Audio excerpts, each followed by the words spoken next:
Ça a été des sacrifices de restaurant. Ça a été un petit logement à Montréal pendant plusieurs années qui nous coûtait, en dessous de la maison de mes parents, qui nous coûtait vraiment pas cher, puis qui nous a permis de ramasser des sous, puis tranquillement construire le bateau, puis tout ça. C'est beaucoup de sacrifices, c'est sûr, mais je pense pas qu'on a eu une vie plate depuis 18 ans pour ça.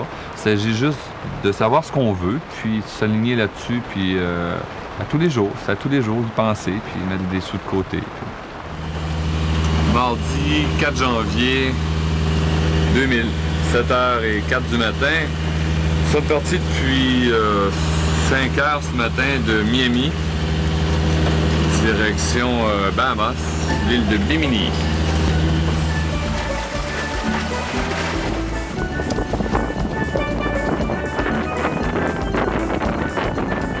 Tu as des escales qui sont à peu près 85 %, disons, d'un voyage comme celui qu'on veut faire.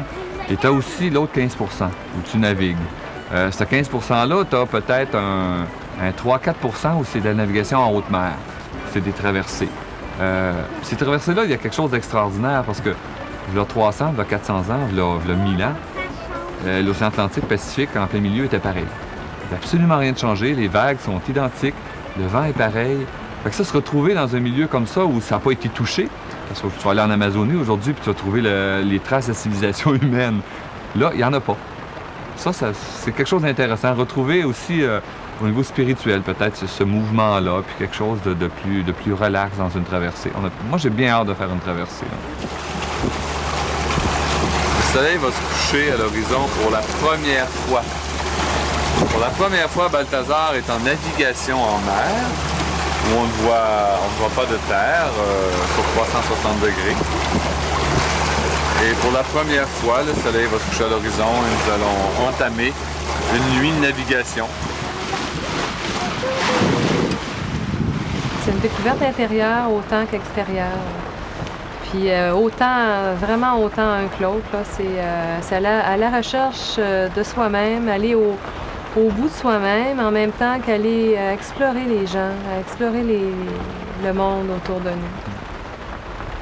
C'est pour quitter aussi l'espèce de société dans laquelle on vit qui est trop rapide, où on n'a pas le temps de voir nos enfants, on rentre le soir, on est fatigué, on n'a pas le temps de s'en occuper, ils veulent bien qu'on joue avec eux, on n'a pas le temps non plus. C'est un peu ça, c'est vrai, c'est pas fuir tout ça, mais c'est aller vivre autre chose. S'adapter à une vie qui est carrément différente, qui est beaucoup plus lente aussi, où on avance avec un voilier comme Balthazar à la même vitesse qu'une vieille personne à bicyclette. Ça va vraiment pas vite. Notre rythme de vie, c'est ça, en fait. On part à la recherche, je pense, de valeurs aussi qui nous rejoignent un peu plus. Là. La société de consommation nous fait consommer, nous fait voir comme une sécurité dans les choses qu'on achète. C'est quelque chose de pas logique. C'est pas ça la vie pour moi, pour nous non plus. Puis on veut peut-être pas léguer ça à nos enfants non plus. Fait que c'est comme... c'est un changement de valeur, puis aller chercher vraiment l'essentiel.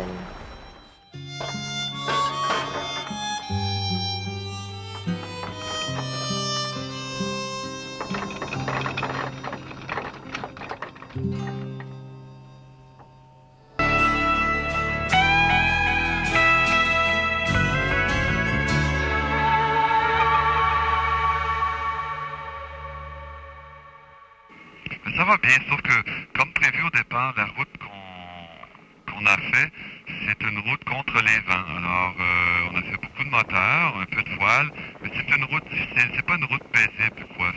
C'est sûr que le climat est bien, mais c'est pas une route facile. On est un peu fatigué moralement. On va avoir besoin de vacances. C'est drôle de dire, mais c'est comme ça. C'est petit, un voilier de 25 ans pour vivre en quartier. C'est très petit. Il y a beaucoup de chicanes, mais en même temps, il se crée une complicité petit à petit. Les deux ensemble, là, je les vois de plus en plus complices et ça me fait plaisir. Alors c'est très bien aussi, ça va.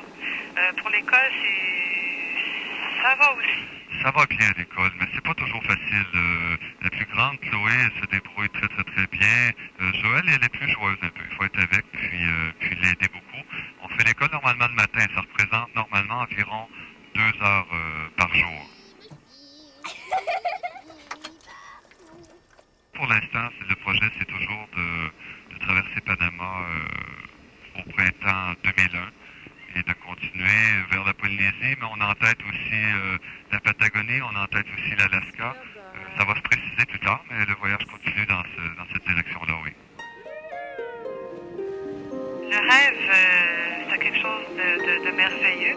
Si on garde dans l'idée nos rêves et qu'on s'en approche le plus possible, on vit de plus en plus dans la joie, je crois.